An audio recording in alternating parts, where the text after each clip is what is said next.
长江禁渔期，村民退避三舍，不能下一钩一网，可偏偏就有一些神通广大的人，在洪家渡捕了60万斤鱼。网眼密到连1斤多的小鱼苗都不放过，去年在这儿投了批鱼苗，今年就急不可耐要撒网。更过分的是，他们不光捞自己投的鱼，连不属于他们的也一并收走。这1年里连饲料都没喂过，纯是等着坐享其成。岸边堆成山的渔船和捕鱼工具，让村民们嗅到了不对劲。这群人哪是捕鱼，分明是想把水库清空。血腥的贵州人可忍不了，直接冲到现场把渔具全拖走，轮流守在江边站岗，团结一致，任谁来都不好使。见村民态度坚决，只能灰溜溜退场。老百姓或许说不清什么叫生态保护，但他们知道，既然是规矩，那就都遵守。更何况见证者还是有血性的贵州人。你说的没错。一位女博主打着体验生活的旗号进行白嫖，从杭州徒步去上海体验生活，搞了个1分钱不花挑战。路上饿了就找路人求助，结果人家里都不想理你。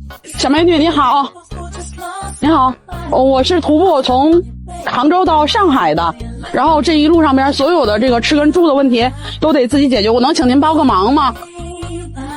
谢谢啊。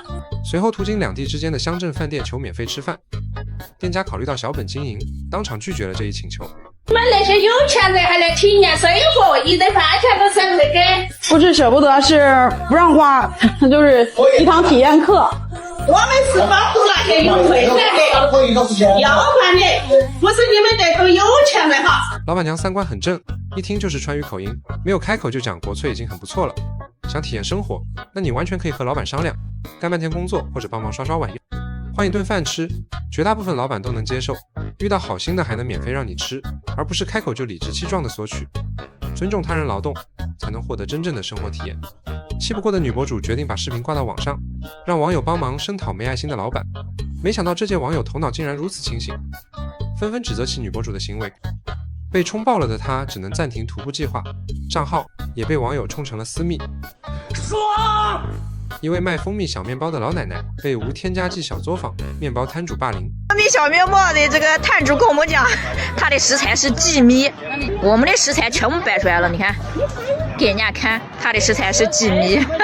遇到懂行的网友一看，配料全是进口的，俄罗斯最便宜的廉价面粉，澳洲牛子都没见过的澳洲奶粉，内蒙古酥油当黄油，做出来的面包比拖鞋都干巴，摊位招牌做得像在卖老鼠药，西瓜霜含片都抢着吃的小学生，试吃了一口无添加剂面包，激动表示，我就不爱吃焦焦脆脆刷了一层蜂蜜水，内部松松软软的蜂蜜小面包，我就要买长得跟我大爷棉拖鞋一样干巴的生态面包。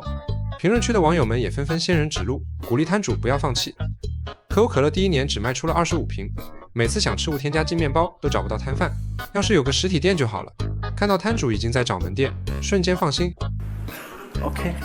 上海一位父亲用残缺手指掩面落泪，一旁的女儿却笑得没心没肺。女儿轻佻地告诉父亲她上班，仅1周就挥霍了父亲6000多元的血汗钱。更荒唐的是，她竟将爷爷的脑梗当作说辞。我辞职了，爸爸。知道我用的什么借口吗？我说爷爷的脑梗又严重了。每一句话都伴着女子毫不在意的笑声。男人的隐忍从不是无坚不摧，只是为人父的责任让他习惯了扛下一切。他或许无数次在深夜抚摸残手时，憧憬的女儿长大就懂他的不容易，而现实却是不懂得回报父母就算了，还理所应当地踩着父母的肩膀享受世界。视频曝光后，女儿非但没有半分愧，就反而继续辩解，爸爸只是当晚喝多了酒才显得比较激动，还说我自己开心不就好了吗？他喜欢这样对我不就好了吗？我开心不就好了吗？我们俩开心不就好了吗？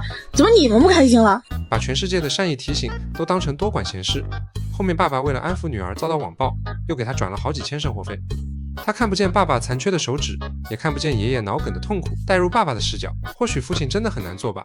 对比这位女生，安徽高2一名学生，在最要面子的年纪却撑起了整个家。安徽淮南第5中学一名高2学生，因家庭负债，在黑板留言求学长学姐留瓶子，引起广泛关注。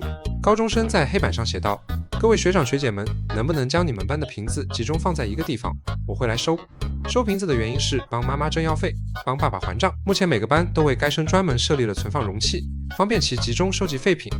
该学生会在放学时段去取走，他用行动诠释了孝道与担当，更撑起了家庭的重担。给这位学生点个大大的赞。新疆一大哥送外卖哭得稀里哗啦，10年前一天挣70块，600多的衣服，眼都不眨一下。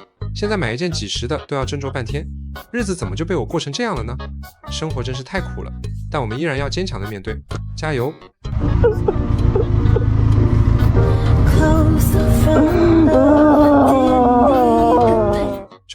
不要哭，一定要坚强起来。某村因为修路问题，邻里之间沟通无果后，直接拉来一车土，把大爷家门口给堵住了。现在还有这样的村霸，真是少见了。不管出于何种原因，货车和司机应该是第一责任人吧。贵州一户人家搬家，整个村子几百人全部过来帮忙了，这才是正儿八经的搬家。硬是把几吨重的大木屋给搬走了，这才是真正人民互助。一家有难八方支援，团结就是力量。他们把这句话体现得淋漓尽致。